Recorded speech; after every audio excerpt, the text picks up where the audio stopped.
What's going on, family? This is Scrapbook Boxing Museum of the Forgotten Fisticuffs series. I want to take a look at Leo Patterson. He was born January 1st, 1895 in Marshall, Texas. He resided in St. Louis, Missouri. And he would unfortunately pass away March 5th, 1914. There was a story about a fighter they called the Mystery Man. He was known as Kid Mystery. And he once fought under the name Leo Patterson.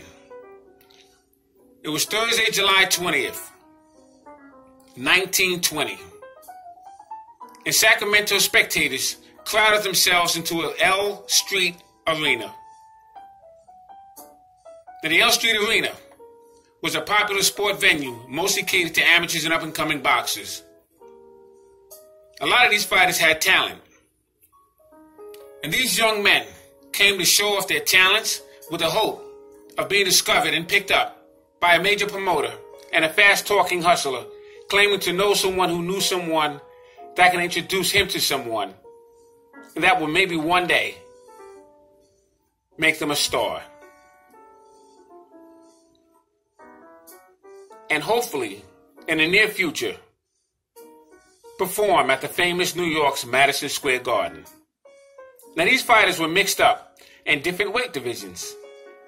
In other words, the welterweights would face featherweights, and light heavyweights would face middleweights or even welterweights.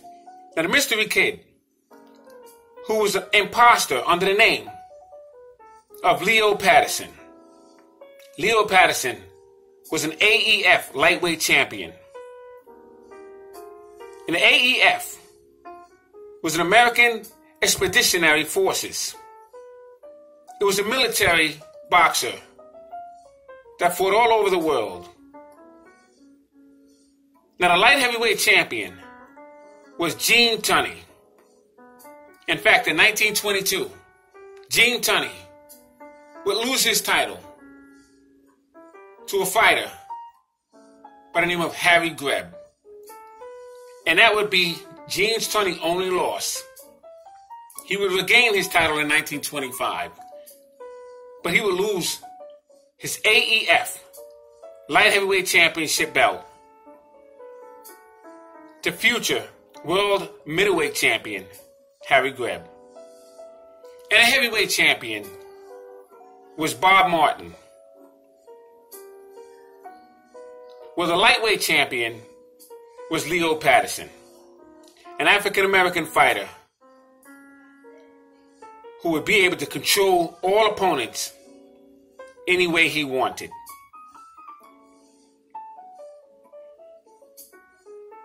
And Leo Patterson would get wind of this Mystery Kid who was impostoring his name, and he wanted revenge. So Leo Patterson would eventually reside in California, and he would set up a match between himself and the Mystery Man. And the crowd could not wait to see this match.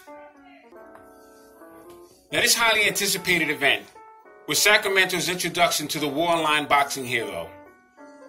Leo Patterson was known as the Joplin Shadow, like Jeff Clark known as the Joplin Ghost. Leo Patterson was not a native of Joplin, Missouri. You see, his mother Mattie was a widow of the East Texas town of Marshall in 1895, and Patterson moved to Dallas, Texas as a teenager, and he worked as a porter in a pool hall and eventually would move to Joplin, Missouri. Now, Patterson would find a manager and promoter, Jimmy Bronson. He pleaded with him to promote him. He wanted him to take him on a fighting trip. He would begin his journey in Joplin, Missouri, and roam to St. Louis. Now, with the war coming to America in 1917, Patterson walked at the Atlantic City Club. The boxer Leo Kelly, who was a well-known fighter at that time. Private Leo Patterson, a Company H of the African-American 809th Pioneer Infantry. It was a unit devoted to African-American fighters. He would be headed to France, and the AEF was supported by the YMCA, the Young Men's Christian Association, which sponsored 400,000 boxing matches in the first 6 months in 1919. Between 1918 and 1919, 6.25 million spectators viewed the military boxers. And they would fight at the ring. And eventually he would face Gene Delmont, Leo Johnson twice, Earl Murphy twice, Fast Black, Mexican Kid, young Harry Wells, and young Sam Langford. I just wanted to introduce Leo Patterson to you. From Marshall, Texas. And like I said, he was known as a very good fighter. The Joplin Shadow. Salute to my subscribers. Salute to Leo Patterson. A fascinating fighter. I'll be covering some more fighters that fought in the military of African American descent. Thanks for hanging in there with me. All great fights and all great fighters will never be forgotten on my channel.